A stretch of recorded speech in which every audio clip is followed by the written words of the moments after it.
So in this particular video, it's just the diagram below shows the path of a skier who descends from slope AB. So here's A and it's going to go all the way down to B. It's just a skier starts from rest at A and eventually comes to rest again at point C on a horizontal surface BC. It's just the slope AB has a vertical height of 35 meters. It's just the total mass of the skier is 65 kilograms. And then it lets us know that the kinetic energy of the skier at point B is 11,000 joules. And then here's A, B, and C. A wants us to find whether it's justify whether it's a conservative or non-conservative system. B wants us to find the speed at point B. And then part C has two parts. Part 1 of part C says calculate the time it takes to cover the flat segment B to C. And then the second part wants us to calculate the coefficient of kinetic friction between B to C. All right, let's do it. So in order to figure out part A, it's pretty light work. All you have to do is test out the mechanical energy. If mechanical energy is conserved, then you would say it's conservative. If it's not conserved, or if it's not the same, then you would say that it's non-conservative, okay? Here I made the statement, the initial mechanical energy has to be contributed to PE and KE. Here I cross out KE because it starts at rest. So therefore the initial mechanical energy of the system is only due to PE, but PE is just mgh, m being 65, g being 9.8, h being 35 in the diagram. All that on your calculator will give you a value of about 22,295 joules. So that is the initial mechanical energy of the system, which is all in the form of PE because it starts at rest. Well, all we have to do is compare that to the energy at point B. So I am writing the same statement here. Mechanical energy at point B must be composed of PE plus KE. However, if you look at the diagram properly, point B is at the lowest point in the diagram. So therefore, there is no PE, okay? There's no PE because, well, there's no height. So really, the only energy at point B is in the form of kinetic energy. But kinetic energy here, given the problem, is 11,000. So that's what I did. I cross out PEF because it doesn't exist. KEF here is given as 11,000. So that's what I have there. As you can see, the initial mechanical energy here is 22,295, but the mechanical energy at point B is only 11,000. So right away, those two values are not the same. So I want to make a statement that this is a non-conservative system. It's non-conservative because the initial mechanical energy is not the same as the final mechanical energy. All right, so non-conservative just implies that energy is dissipated somewhere along the path from A to B. All right, other than that, let's go and crack out part B. Part B wants you to find the skier's speed at point B. So to find the skier's speed at point B, I'm just going to write the kinetic energy function for point B, which is KEF. It's KEF because from A to B, B being point F, it's 1/2 mv squared. You can put VF here if you want. I just put V because I'm finding the velocity at point B. KEF or KE at point B is given as 11,000 joules, and then mass here being 65, and then this is V squared. I'm trying to find V, so that is my unknown. If you take 1/2 times 65, you'll get 32.5, and then the left side stays the same. Now in order to get V squared by itself, I'm going to divide both sides by 32.5. So if you punch in 11,000 divided by 32.5, you'll get about 338.46. But that is V squared. To get V by itself, we need to square root both sides. So therefore, the square root of 338.46 will give you a value of about 18.4 meters per second. And since it asks for speed, I'm just going to go ahead and box it as my answer. Okay. Part C has two parts. It has part 1 and part 2. Part 1 asks you to find time. So to find time, I think the easiest way to do is just use your average acceleration function. But you notice here, you're asked to find time. Delta t here is in the denominator. So anytime you're asked to solve, and if the variable is in the denominator, you have to get it to the numerator. So here, I'm just going to multiply both sides by delta t. So I'm just going to move delta t up to the top left. But at the same time, I need to move a to the bottom right. So multiply both sides by delta t. At the same time, divide both sides by a. So you'll get this statement here. So you'll get that delta t is simply equal to the change in velocity over a. All right, well, I know what A is. It tells me A has a magnitude of 2.8, and then delta V I can break up to VF minus VI.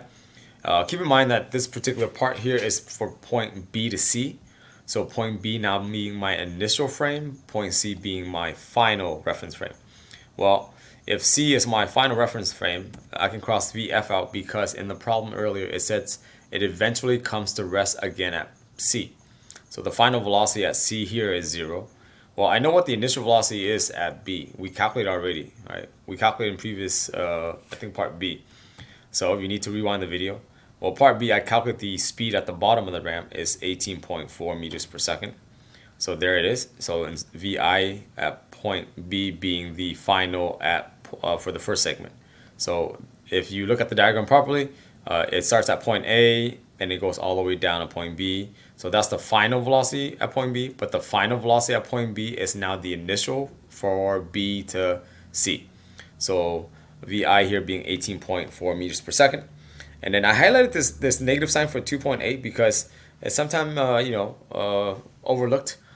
It says here the skier decelerates uniformly, and even though in the wording it gives you a 2.8 value, it's important that you understand the skier in this particular problem is moving rightward, but he or she is slowing down, which implies that the velocity vector is pointing to the right. But for an object to decelerate, the acceleration vector has to be pointing in the opposite direction. Well, opposite in this case would be pointing left. And acceleration is a vector, so you need this negative sign. So sometimes it's important for you to read the wording, and the wording imply what the sign is for each vector, okay? So here, even though it says positive 2.8, I plugged in a negative 2.8 because I know my acceleration vector has to be pointing against my velocity vector, which in this case is negative. So the negative signs will naturally cancel out. Therefore, if you do this on your calculator, 18.4 divided by 2.8, that will give you a value of 6.57 seconds. And that is the answer to part C, part 1. All right, let's do part 2. Part 2 asks us to calculate the coefficient of kinetic friction. Well, to calculate the coefficient of kinetic friction, I'm just going to set up my net force.